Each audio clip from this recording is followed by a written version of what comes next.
up, guys? Part 3. I got 5 tips and tricks for you. If you haven't seen part 1 and 2, go ahead, check those out. I haven't been asking for this, but you know what? Do me a big solid. After you hit subscribe, after you hit the like button, please turn on bell notifications so you know when I post up videos. Number 1, make family meal. We're cooks.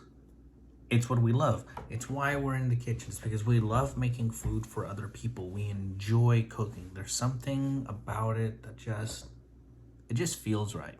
Most kitchens will do family meal. I've only been in 2 kitchens where they explicitly did not make staff meal, only for the cooks, and then 2 other places didn't do staff meal, but they had like an employee menu that they could pick from and they had to pay. I think one of the greatest things about making family meal is it's a great way to test your creativity. It's a great way to think on your feet, to look at the ingredients that are specific to your restaurant and to figure out what can you make with what you got. Instead of throwing stuff away, sometimes you might have some extra food left over from the end of the night. So like in my place, we tend to do 15 fresh fried chickens every day for service. Well, if we have like a few left over, like 3 or 5, cool, we'll save those and then we'll use them for the next day. Aside from the creativity portion, it's also a great way to test your multitasking skills. Your multitasking skills. Today, chef asked me to do family meal. When I got into work, they had just finished this massive rush. I heard that it was just insane this morning, and they needed to get a lot. The sous chef and the chef needed to get a lot of prep done. So he asked me, the lead line, if I could just take care of family. So one thing that I like doing when I do family is I try to make it like a group thing, so we can just get it out as early as possible. I had the fry cook. I asked her if she could just make some pico de gallo, just enough for a 6-pan. Sometimes I'll ask pantry to make us a salad. I asked grill to grill off some chicken. I found some little baby bell peppers. I sweated them out in the plancha, and then once the grill cook gave me the chickens, I mixed it up. I found in the walk-in, I found like these giant burrito tortillas, so I thought it'd be really cool if I made some like quesadillas, and I used our cheese curds to sort of work as the glue. So it was great. I was putting 2 large tortillas in the plancha. I added the cheese curds. Once they were kind of melted, I added the cheese and bell pepper mix, folded it, cut it in 3. We had pico de gallo, and then I took some sour cream, added some lime juice to just thin it out and give it some like nice, almost like a lime creme. A little salt. That was family. It was a hit. By the way, if you want to see what I eat for family meal every day at work, go ahead and check out my Instagram. It's the same as this channel, at a hoe named Sway. You can go ahead, check it out in my description. I post mostly what I eat for family meal, but sometimes I'll post different things, personal stuff too. If you didn't know, I also have a TikTok now where I do more just quick little tips. I'm still trying to figure out TikTok. Up until a few days ago, I didn't know that it's actually a pretty cool app to use. It's kind of useful. It's not just weird stuff. So yeah, family meal. It's more than just feeding staff. It's a great way to exercise creativity. It's a great way to make it a group project. It's a great way to test your multitasking skills. It's a great way to take charge, But there's also a way how you can come off as pretty lazy. I've had some pretty lazy cooks where you just know it's going to be the same thing. Cold pasta salad. Cold pasta salad.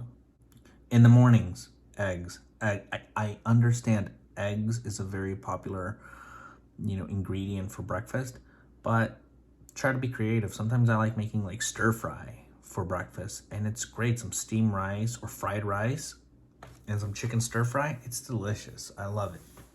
I like making family meal.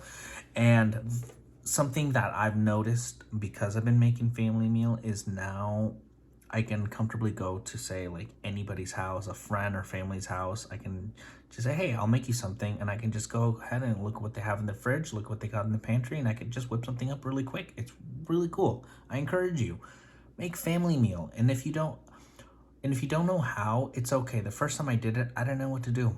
Don't do anything fancy. Please don't try to overdo it. I had a guy do it once, and he was 3 hours late with family meal.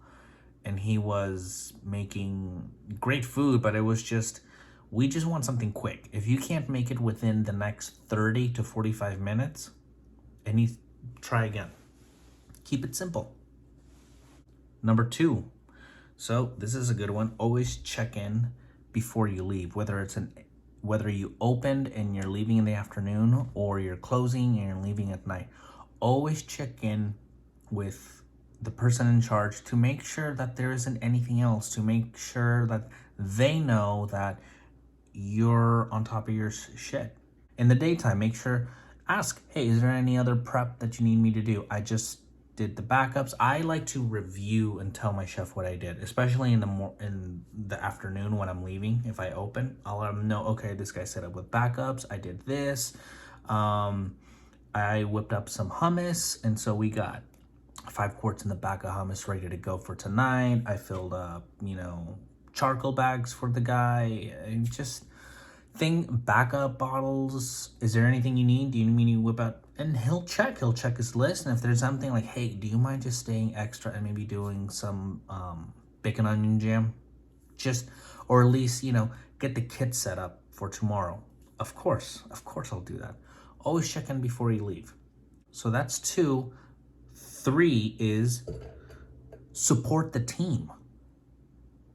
It's a team sport. Cooking, the industry that we're in, is a team thing. Always look for opportunities to help out. Sometimes Saturdays won't be as busy as we expect it to be. And I'll just I'll just be on the line, sort of just wait. I'll be waiting for orders to come in, but I'll see the dish pit. He might have 3 racks full of dishes that need to be put away. I'll tell my fry cook, hey, I'm gonna go and help dish pit out. Do you mind just letting me know if I have an order? If you could take care of like 1 or 2 orders for me if they come. I just need to help this guy out. I'll be back in 3 minutes. And I'll go and I bust ass. If I'm going to the walk-in, I always make sure, hey, do you guys need anything from the walk-in? There's always opportunities to help. I don't think I need to elaborate a lot about this. I think most decent people just won't stand there while someone else is struggling, maybe to put out orders. Today, Saute got hit for like 15 minutes. They just got all the orders in. And so you know what I did? Every single time that something was ready to be plated up, I'd start plating it up. Or I'd add the sauce, which is one of the last components. Or I would add the garnish at the very end. And I'd help them put it up. And then after we were all done, I'd help clean up this station area. And then I'd ask them, what do you need from the back? I'll go get it for you. Yes, I'm a lead and it's part of my responsibility. But I was doing this before I was a lead, and it was my responsibility because I care about my team.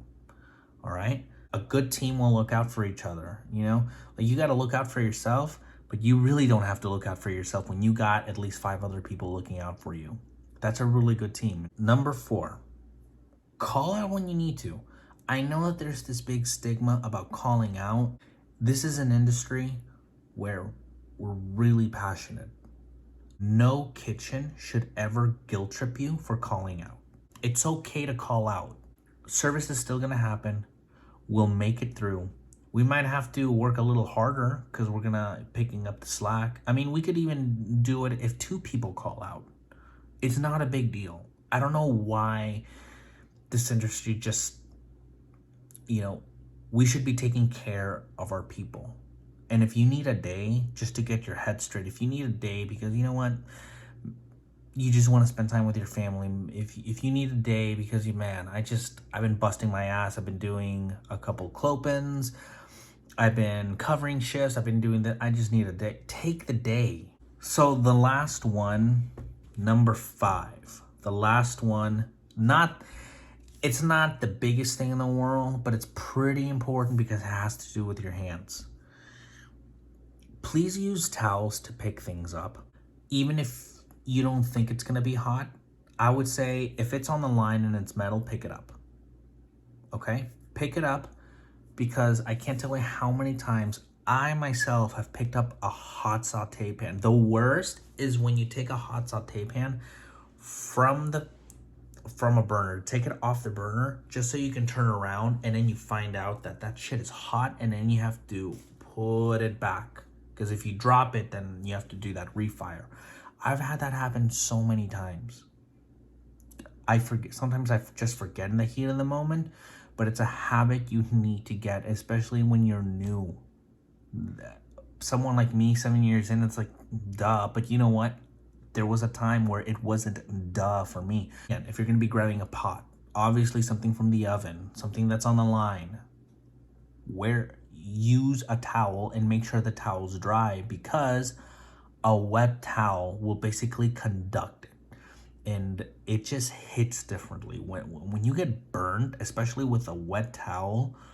I can't explain. It happens so fast.